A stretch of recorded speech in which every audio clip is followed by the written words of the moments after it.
자, 이번 시간에는 마지막 테마로 가족복지에 대해서 살펴보겠습니다.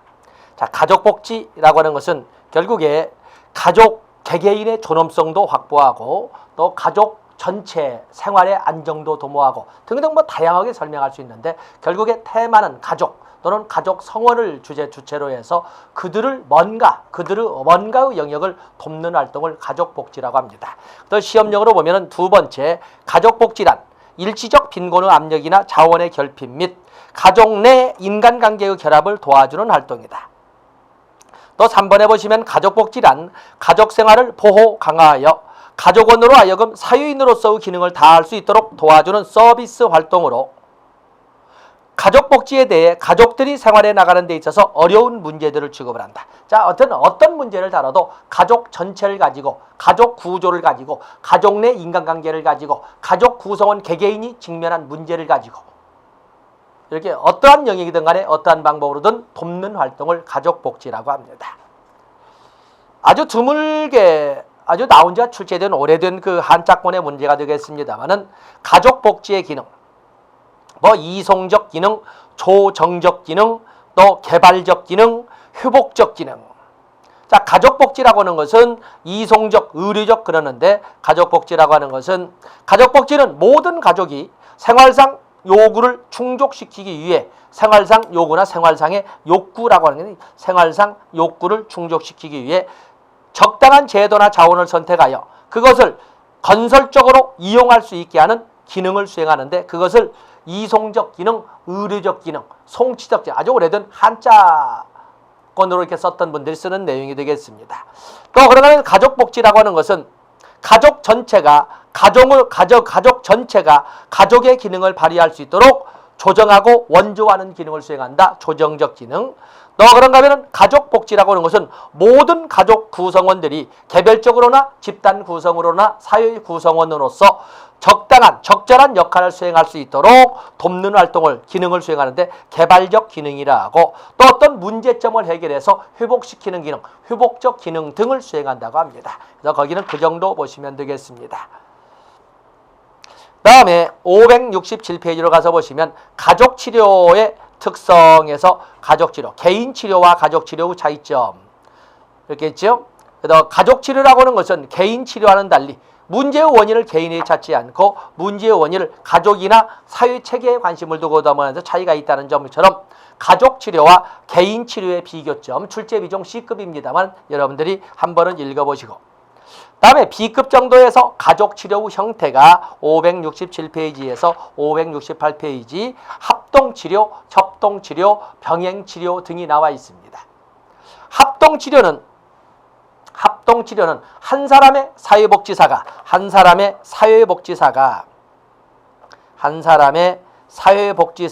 전 가족 성원들을 동시에 면접하는 것은 합동치료라고 합니다.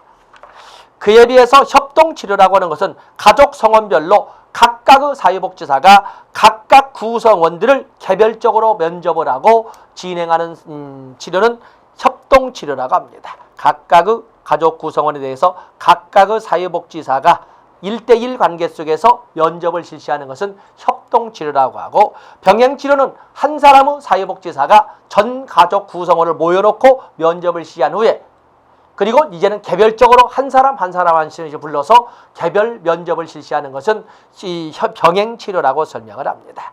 병행치료. 자, 좋습니다. 이렇게 해서 합동치료 1대 다수, 협동치료 1대1, 그에 비해서 병행치료는 1대 다수였다가 그 다음에 1대1로 전행되는 것은 병행치료라고 설명을 합니다. 다음에 중요한 것이 가족치료 모델이 특히 서울시를 중심으로 해서 곧잘 나오는데, 거기 보면 가족치료 모델이 나와 있습니다. 거기 가족체계의 특징을 쭉 설명을 하는데, 가족체계는 하나의 개방체계이다. 가족체계는 가족 성원들로 이루어진 하위체계를 포함한다. 즉 위계가 있고 혼론적 성격을 가지고 있다. 가족체계에서 가족 성원의 역기능은 개인의 문제가 아닌 가족 전체의 역기능으로 이해하며, 성원은 단지 가족의 문제를 안고 있는 사람으로 파악이 된다. 가족 치료자는 가족의 문제를 지닌 사람에서 가족 전체로 옮겨 가족이 변화에 참여할 수 있도록 유도하며, 문제를 유지하는 가족의 상호작용을 변화시키기 위한 활동에 주력을 한다. 다 이게 읽어보시면 됩니다. 자, 가족치료 모델에는 저희 미누친 모델에는 구조적 모델, 또 전략적 모델, 정신분석적 모델, 보엔, 다세대 가족치료 모델인 보엔 모델, 또 세티어 등이 주장했던 경험적 모델, 의사소통 모델, 해결 중심 단기 가족치료 모델 등이 이렇게 있습니다. 자, 먼저 우리가 가족치료 모델 하나하나 보는 대로 적어보겠습니다. 가족치료 형태.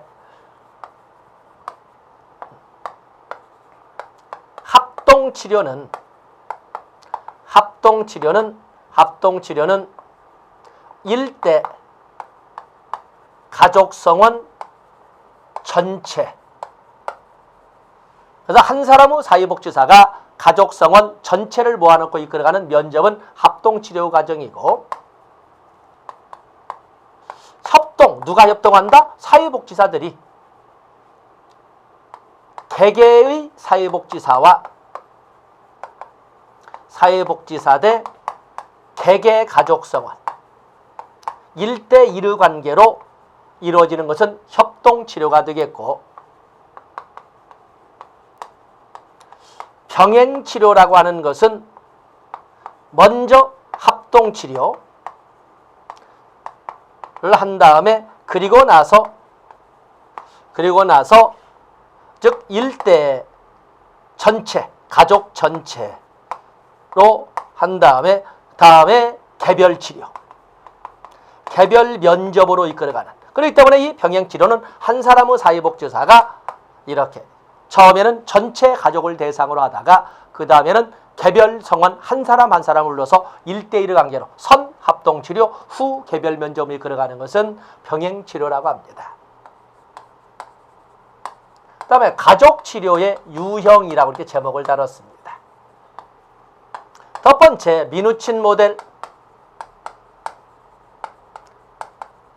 미누친 모델 그러면 구조적 모형이라고 하는데, 구조적 모형에서는 여러분들이 구조적 모형에서 보시면 1번의 둘째 줄 구조적 가족치료에서는 가족 구조의 중요성을 강조를 한다. 가족 구조의 중요성을 강조한다. 2번의 셋째 줄 끝에 두째 줄 끝에 치료의 목적은 역기능적 가족 구조를 재구조하는 것으로 가족 문제 해결은 가족 구조 변화의 산물로 이해를 한다. 그렇기 때문에 가족 구조만 바꿔주면 잘못된 역기능을 발휘하는 가족 구조의 재구조화만 이끌어간다면 가족 문제 해결은 그냥 기본적으로 따라온다라고 하는 것이 바로 그게 되겠습니다. 미누친 모델은 구조적 모형으로 역기능적인 가족 구조의 재구조화만 이끌어간다면, 그렇다면 가족 문제는 그 부산물로 해결이 된다. 그러면 가족 구조의 재구조화는 뭔데? 가족 구조의 재구조화는 뭔데라고 하는데, 바로 이것은 경계선의 명확화를 설명을 합니다. 가족 구조의 재구조화라는 것은 결국에 경계선의 명확화. 거기 보면 7번에 보면 구조적 가족치료에서는 가족치료자는 하위 제기간 명확한 경계를 확립하기 위한 활동에 관여를 한다. 그래서 경계선의 명확화, 가족 성원들의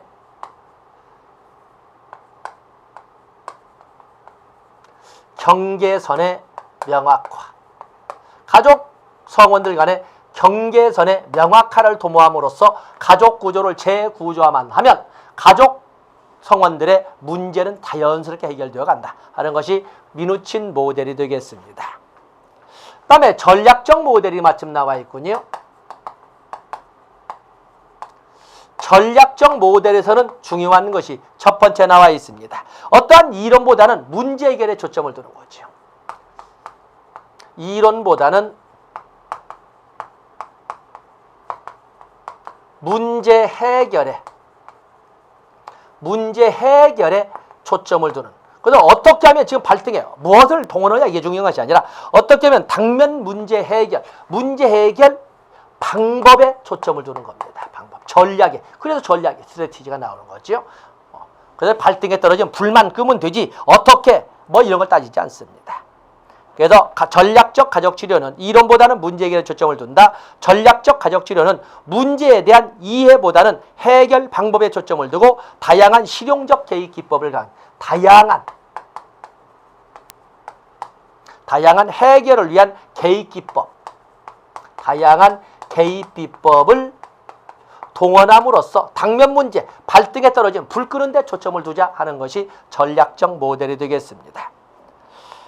다음에 서로 간에 보탬이 되는 보상 교환을 늘려가면서 서로 간의 문제를 야기하는 혐오 교환을 최소화시켜 나감으로써 가족의 문제를 해결할 수 있다고 하는 행동주의 치료 기법도 있고, 또 그러면 정신분석적 모델로서 개인적 가족 성원들의 가족 구성원들 간의 개인적 내면적 역동에 초점을 두는 치료로 정신분석적 치료도 있습니다. 그래서 정신분석적 치료는 가족성원 전체라기보다는 가족성원 개개인의 내면 역동적 측면에 초점을 두고 접근함으로써 가족 전체의 문제를 이렇게 미시적 분야에서 거시적으로, 어쩌면 귀납적으로 접근해가는 것을 바로 정신분석적 정신역동적 이 치료 모형이라고 합니다. 다음에 보행 모형이 있습니다. 보행 모형은 다세대 가족치료, 다세대 가족치료 모형이라고 이렇게 할 수가 있습니다. 보행 모형은 다세대 가족치료 모형인데, 본래 보행이 접근할 때는 보행도 정신분석적 입장에서 접근했던 사람인데 점차 그 접근의 한계를 느끼고 이것을 체제 분석적 방법으로 전환시켜서 이론으로 전개한 것이 보행 모형입니다. 때문에 보행 모형은 당연히 정신분석적 기초 이론이 깔려 있고 거기에 체계 이론이 가미되어 있다는 것을 알 수가 있습니다. 이들은 가족을 여러 하위 체계로 이어진 복합적 정체로 보면서 생물학적 본성에 근원을 둔 정서적 관계 체계로 본다. 가족을 하나의 체계로 보면서 가족을 하나의, 거기 2번에 나와 있는 그런 복합적 정체의 가족을 하나의 복합적 총체로 인식을 하고, 그리고 가족을 하나의 3번에 나와 있죠. 3번에 보시면 가족을 하나의 정서적 체계로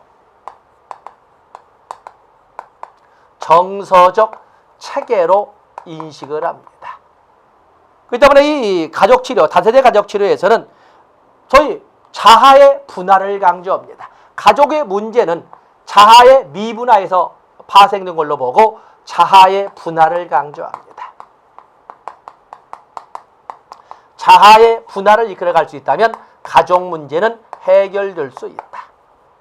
그래서 가족 성원들 간의 자아의 분화, 어떤 체계로서 상호 밀접한 영향력을 주고받는 체계의 의미는 알겠지만은, 그렇다고 해서 미분화된 이런 체계라고 하는 것은 오히려 가족 문제만 심화시키니까, 거기 보시면 5번 가족치료의 주요 목적은 가족 내 성원이 자아의 분화를 이루도록 돕는 데 있다.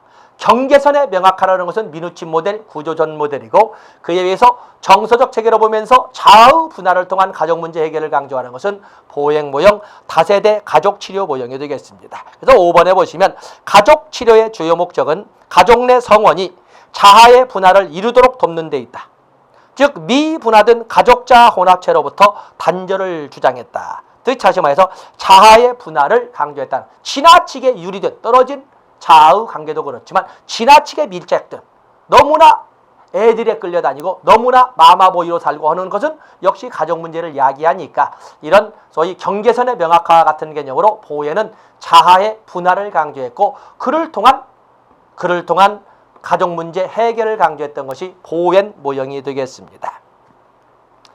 다음에 세티어를 중심으로 경험적 모형이 있습니다. 세티어 등의 경험적 모형.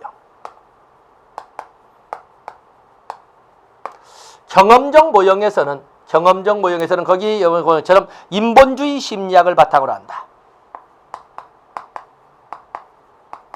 인본주의 심리학을 기초로 해서 만들어지는 가족치료 모형으로서, 거기 보시면 2번에 통찰을 원하기보다는 가족에게 적절한 경험 제공을, 가족에 대한 적절한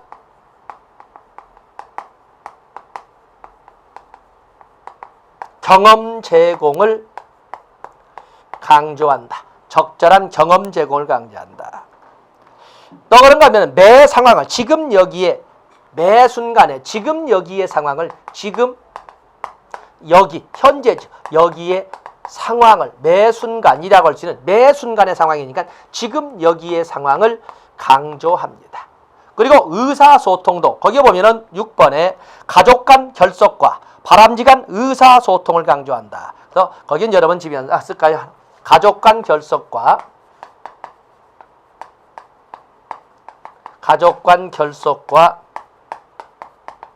의사소통을 강조합니다. 근데 조심할 것이 의사소통이 나온다고 해서 의사소통 모형이라고는 안 씁니다. 의사소통 모형도 있는데 의사소통 모형은 역기능적 의사소통을 바로잡음으로써 가족 문제를 해결할 수 있다는 것은 의사소통 모형이고, 여기는 소위 가족 성원들 간의 결속이라든지 가족 성원들 간의 정서적 결속을 강화하기 위한 의사소통을 강조하는 것이지 의사소통상의 문제를 해결하자는 것은 아닙니다. 그래서 여기 보시고 의사소통 모형, 또 해결 중심 단기 가족 치료 모형 등도 있다. 그래서 여러분들은 제가 실물을 냈다면 가슴으로 이게 전달해 줄 수가 있습니다만 이론으로 접근할 수 없다는 거 한개 인정해 주시고, 이걸 가지고 여러분들은 문제를 풀면서 내 걸 만드시는 그런 노력을 하셔야 됩니다. 다음에 572페이지 보면 2004년도에 만들어진 건강가정기본법이 있습니다. 건강가정기본법. 자, 거기 건강가정기본법 워낙 가족 개체가 많고 하는 과정에서 등장했던 문제거든요. 거기 2번의 기본 이념을 보시면 가정은 개인의 기본적인 욕구를 충족시키고 사회 통합을 위하여 기능할 수 있도록 유지 발전돼야 된다. 그래서 거기 가족을 뭐라고 표현했어요? 가족 성립을 혼인 부부간의 가족이지요. 혈연 부부와 출산을 통한 가족 형성이지요. 입양 부부와 법률 관계를 통한 가족 형성이지요. 그래서 가족이라고 하는 것은 사유의 기본 단위되 어떻게 형성이 되냐면 혼인, 혈연, 입양을 통해서 이루어진 사유적 기본 단위라고 이렇게 패밀리를 정의하고 있습니다. 다음에 거기 보시면 중앙건강가정정책위원회가 있군요. 중앙건강가정정책위원회. 중앙건강가정정책위원회는 국무총리 소속하에 둡니다. 그리고 중앙건강가정정책위원회, 즉 중앙위원회는 실무사항을 검토, 연구하기 위하여 중앙건강가정정책위원회, 중앙위원회에 건강가정 실무 기획단을 둔다고 되어 있습니다.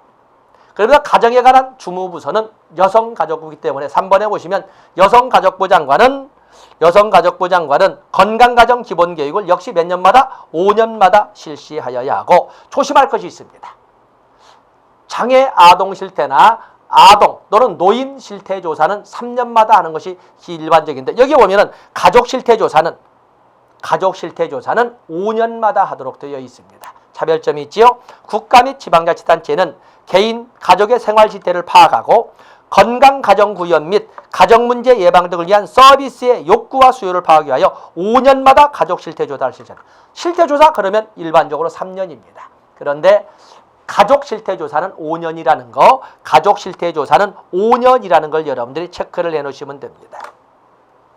다음에 건강가정사업의 지원이나 복지 증진의 종류가 쭉 많은데, 제목으로만 건강가정사업의 지원, 가정에 대한 지원, 가족 부양 지원, 이혼 예방 및 이혼 가정 지원, 민간단체 등의 지원도 있고, 그리고 복지 증진으로서는 자녀 양육 지원, 가족 단위 복지 증진, 가족의 건강 증진, 양성평등한 가족 관계 증진, 가족 단위의 시민적 역할 증진, 가족 생활 문화 발전, 가정의례. 개인과 가정은 건전한 가정의례를 확립하도록 노력하여야 한다.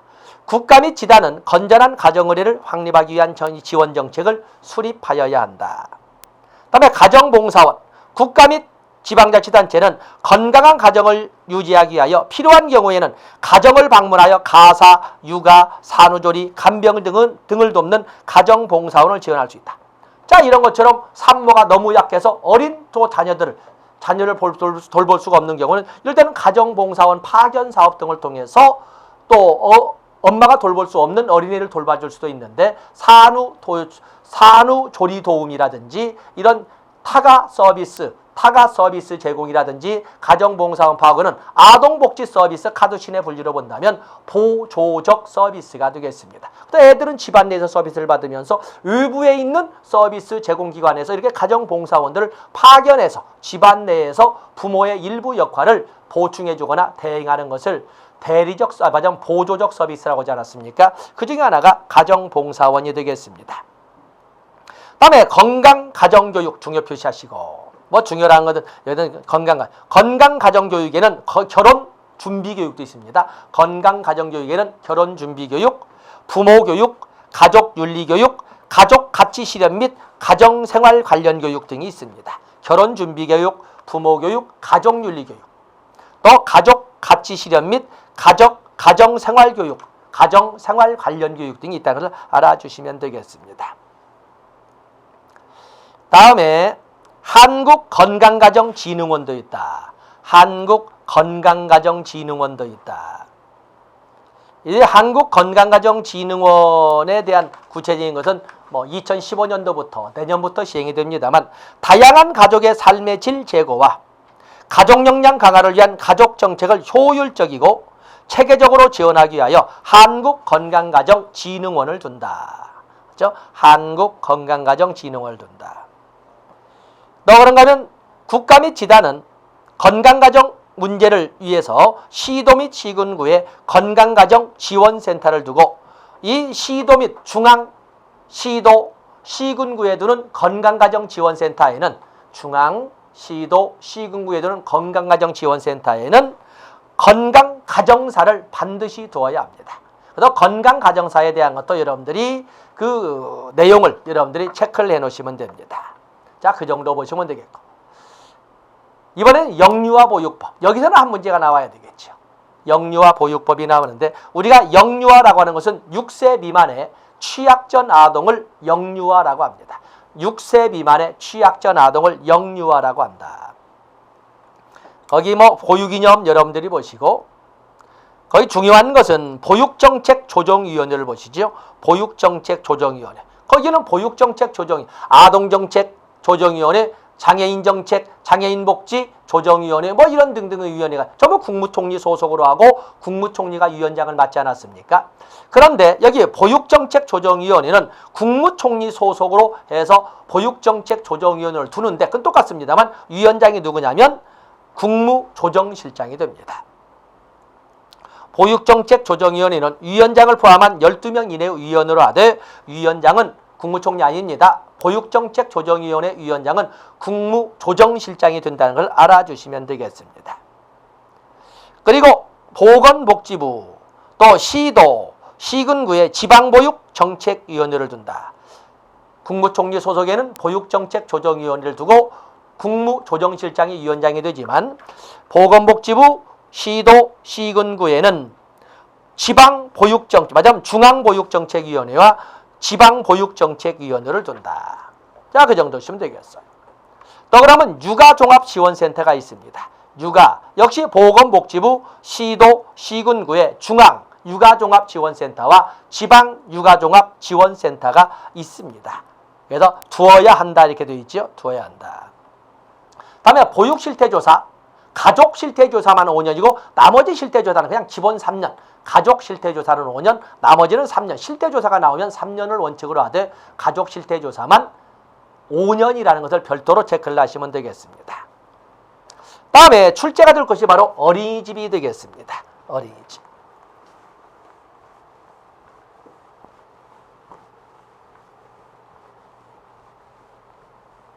자, 어린이집을 보시면 어린이집에는 사회복지사를 두지 않아도 되지요. 어린이집에는 사회복지사를 두지 않아도 되는데, 어린이집에는 국공립 어린이집, 거기 보면 7개의 종류가 쭉 나와 있지요. 국공립, 그냥 국공립부터는 사회복지법인부터 하겠습니다. 약간 그 교재는 벌림, 저 정리하기 위해서. 사회복지법인 어린이집, 법인 단체 등 어린이집. 또 그런가 하면은 법인 단체 등 어린이집, 또 민간 어린이집. 자, 이 세 개 묶어놓고 좀 띄어서 국공립 어린이집, 그리고 부모협동 어린이집. 자, 이렇게 두 개로 묶어놓고 또 하나는 가정 어린이집. 가정 어린이집. 그리고 직장 어린이집. 이렇게 나눠보도록 하겠어요. 사회복지법인 어린이집이나 법인 단체 등 어린이집, 그리고 민간 어린이집. 민간 어린이집은 이것은 상시 영유아 21명 이상입니다. 사회복지법인 어린이집, 법인단체 등 어린이집, 민간 어린이집은 상시 영유아 21명. 그 다음에 국공립 어린이집과 부모협동 어린이집은 상시 영유아 11명 이상이 되겠습니다. 그 다음에 가정 어린이집은 5명에서 20명 이내로 하고 있습니다. 5명에서 20명 이내. 그리고 직장 어린이집은 상시 영유아 5명 이상. 이런 제한이 있습니다. 상시 영유아 직장 어린이집은 5명 이상이 있습니다. 그래서 여기 차례대로 사회복지법인 어린이집, 법인단체 등 어린이집, 민간 어린이집은 21명 이상. 국공립 어린이집과 부모협동 어린이집은 11명 이상. 그리고 우리 주변에 아파트 한 40평대 1층에 있는 어린이집과 같은 경우 가정 어린이집은 보통 5명에서 20명. 그리고 직장 어린이집은 별도로 나와야 되는데 직장 어린이집은 5명 이상이어야 합니다. 거기 중요한 것을 보시면 거기 4번에 579페이지 4번에 2번 국공립 어린이집 이외 어린이집을 설치 운영하려는 자는 특별자치도지사, 시장, 군수구청장으로부터 인가를 받아야 합니다. 사회복지사업법에 의해서 국가 및 지방자치단체 유유자가 사회복지시설을 설치 운영할 적에는 시장, 군수구청장에게 신고만 하면 되지만 어린이집은 인가사항이라는 것을 분명히 해주고, 그리고 직장 어린이집 출제된다고 봐야 되겠죠. 직장 어린이집은 상시, 자 위에 대통령령으로 적었습니다만 상시 근로자 500명 이상, 상시 여성 근로자 300명 이상인 사람을 고용하고 있는 사업장은 반드시 직장 어린이집을 두어야 합니다. 그래서 직장 어린이집. 이 직장 어린이집은 이런 소위 사업주가 사업장 근로자를 위하여 설치 운영하는 어린이집도 직장 어린이집이라고 하지만 국가나 지방자치단체장이 소속 공무원을 위하여 설치해 운영하는 것도 역시 직장 어린이집이라고 합니다. 때문에 직장 어린이집에는 사립도 있고 공립도 있지 않겠습니까? 보시면 되는데 거기 보면은 어린이집은 반드시 어린이집을 설치 운영하려는 자는 놀이터를 설치해야 되는데 50명 미만이거나 100m 이나의 놀이터가 있는 것에는 설치 안 해도 되지만 원칙적으로는 어린이집에는 반드시 놀이터가 있어야 합니다. 놀이터가 있어야 한다. 다음에 거기 어린이집을 설치 운영할 수 없는 사람들도 쭉 나와 있는데 거기 보면 미성년자도 어린이집 설치할 수 없습니다. 금치산자, 한정치산자, 정신질환자, 마약, 대마, 향정신성 의약품 중독자 안 됩니다. 거기 보면 파산자도 역시 어린이집 설치 운영할 수 없습니다. 파산자도 안 됩니다. 거기에 보시고 너무 깊이 들어가 있습니다만 자 이렇게 쭉 보시면 됩니다. 다음에 여기 보시면 어린이집에 대한 5번 581페이지에 보시면 보수교육이 나와 있습니다. 보건복지부 장관은 어린이집 원장의 자질 향상을 위하여 보수교육을 실시하여야 되고 보수교육은 사전직무교육과 직무교육으로 구분된다. 그리고 보육교사, 맞아 원장에 대해서는 사전직무교육과 직무교육, 그리고 보육교사 자질 향상을 위해서는 보수교육을 하되 보수교육에는 직무교육과 승급교육으로 구분된다. 그래서 직무교육은 거기 직무교육은 정기적으로 받는 교육으로 교육시간이 40시간 이상이어야 하고, 승급교육은 3급에서 2급, 2급에서 1급으로 승급하기 위한 승급교육은 교육시간이 80시간 이상이어야 하는 것도 하나 더 넣어놓도록 하겠습니다. 다음에 여러분들은 4번에 582페이지 취약보육 우선실시가 나와 있습니다. 취약보육 우선실시. 국가나 지단, 사회복지법인, 그 밖에 비영리법인이 설치한 어린이집, 또 대통령령을 정하는 어린이집의 원장은 영아, 장애아, 다문화 가족 아동 등에 대한 보육을 우선적으로 실시하여야 한다. 그래서 취약보육의 종류로 아직은 출제되지 않은 문제지요. 취약보육의 종류로서는 영아보육, 그리고 장애인 보육, 장애아 보육이죠. 영아보육, 장애아 보육, 그리고 다문화 가정 아동 보육이 있죠. 다문화 아동 보육,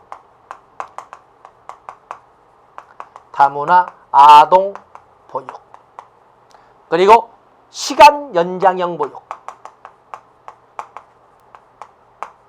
시간 연장형 보육. 특히 여기 그래서 영아 보육, 그래서 취약 보육의 종류에는 영아 보육, 장애아 보육, 다문화 아동 보육, 그리고 시간 연장형 보육이 있다는 것을 이걸 여러분들이 별도로 가지고 가셔야 되겠습니다. 다음에 거기 보면 일시보육 서비스 제공기관도 있는데 육아종합지원센터, 어린이집, 또 보건복지부령이 정하는 시설 등이 있다는 것을 봐주시면 되겠습니다. 다음에 584페이지 가서 보시면 보육의 우선 제공이 있습니다.